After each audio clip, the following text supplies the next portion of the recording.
आदि अक्सर अपने दोस्तों में व्यस्त रहता है। वो एक मिडिल क्लास फैमिली से है और एक दिन बड़ा डीजे बनना चाहता है, लेकिन उसके पापा को उसका डीजे बनने का सपना बिल्कुल पसंद नहीं है। पापा कहते हैं कि डीजे का कोई भविष्य नहीं होता, कोई ढंग की नौकरी कर। लेकिन आदि अपने पापा की एक नहीं सुनता। उसके दिल और दिमाग में बस म्यूजिक, रिमिक्स और डीजे ही बसा है। वो एक क्लब में असिस्टेंट डीजे की तरह काम करता है। असली डीजे से वो कई बार मौका मांग चुका है, लेकिन अभी तक कोई चांस नहीं मिला और अब तो बस इंतजार करता रहता है कि कब उसे एक मौका मिलेगा। उसके पापा का एक चिकन शॉप है और उससे अच्छी कमाई हो जाती है, लेकिन वो हमेशा बेटे की फिक्र में रहते हैं कि आदि आगे क्या करेगा। मगर आदि के मन में हमेशा यही बात रही कि एक दिन ऐसा कुछ करेगा जिससे उसके माँ बाप को उस पर गर्व हो। डीजे ने अपने असिस्टेंट आरडी को वहाँ बुलाया जहाँ पार्टी चल रही थी। वो क्लब में थे और वहाँ म्यूजिक बजाना था। डीजे को ये पार्टी कुछ खास पसंद नहीं आई, तो उसने आरडी से कहा कि तुम ही म्यूजिक बजाओ। आरडी को जैसे ही मौका मिला उसका चेहरा खुशी से चमक उठा और जैसे ही उसने म्यूजिक स्टार्ट किया एक चेहरा उसके सामने आया। उसी पल आरडी को पहली बार प्यार हुआ। उस लड़की का नाम था जानवी। आरडी बस उसे देखा ही रह गया। पार्टी खत्म होते ही जानवी बाहर जाने लगी। आरडी भी उसे चुपचाप फॉलो करने लगा। वो बस उसे देखना चाहता था क्योंकि जानवी बेहद खूबसूरत थी। फिर क्या था, आरडी हर जगह उसे फॉलो करने लगा। जानवी की इंस्टाग्राम आईडी भी उसे मिल गई थी। जानवी एक अमीर परिवार से है और वो एक फैशन डिजाइनर है। उसकी एडमिशन टर्की के कॉलेज में हो चुकी है और अब से ठीक 6 महीने बाद वो टर्की चली जाएगी। अब जब रात को आदि सो रहा था तभी उसे डीजे का फोन आता है।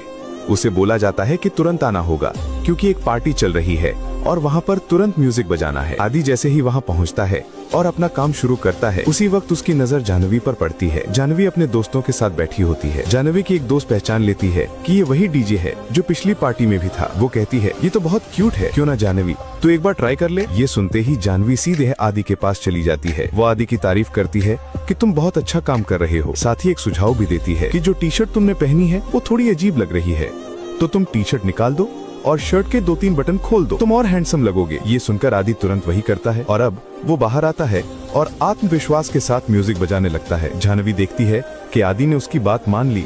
उसने जो कहा आदि ने वैसा ही किया। इसके बाद जानवी और आदि साथ बैठते हैं। दोनों के बीच लंबी बातचीत होती है। यहाँ आदि जानवी को बताता है कि उसका एक ही सपना है कि वो एक दिन बहुत बड़ा डीजे बने। जानवी अब आदि पर काफी खर्च करने लगी थी। उसे महंगे कपड़े दिलवाए और यहाँ तक कि अपना कार्ड भी दे दिया। कहा जो चाहो खरीद लेना। इसके बाद जानवी आदि को अपने दोस्त की पार्टी में ले गई। वहीं धरनी भी मौजूद थी। धरनी ने आदि को देखा और कहा हमारे पास म्यूजिक सिस्टम है, क्यों ना तुम थोड़ा म्यूजिक बजाओ, सबको अच्छा लगेगा। ये बात इसलिए कही क्योंकि आदि एक डीजे है। लेकिन तभी आदि की नजर एक लड़के पर पड़ी, जोएल। वो पीछे से जानवी को पकड़ता है। ये देखकर आदि दंग रह गया। उसे समझ में आ गया कि ये गलत था और जानवी को इसे रोकना चाहिए था। उसके बाद वहाँ मौजूद सभी दोस्त जैसे जोएल, धरनी वगैरह आपस में बातचीत करने लगे। सब अंग्रेजी में बात कर रहे थे और सब बहुत अमीर थे। जब किसी ने जानवी से पूछा ये लड़का कौन है, तो जानवी कुछ कह नहीं पाई। जब दोनों वापसी कर रहे थे तब आदि ने जानवी को चुपचाप चूम लिया। थारिनी ने कहा कि जानवी कभी भी आदि से प्यार करने का इरादा नहीं था। वो तो बस 6 महीने बाद तुर्की जा रही थी, इसलिए वो सिर्फ वक्त गुजार रही थी।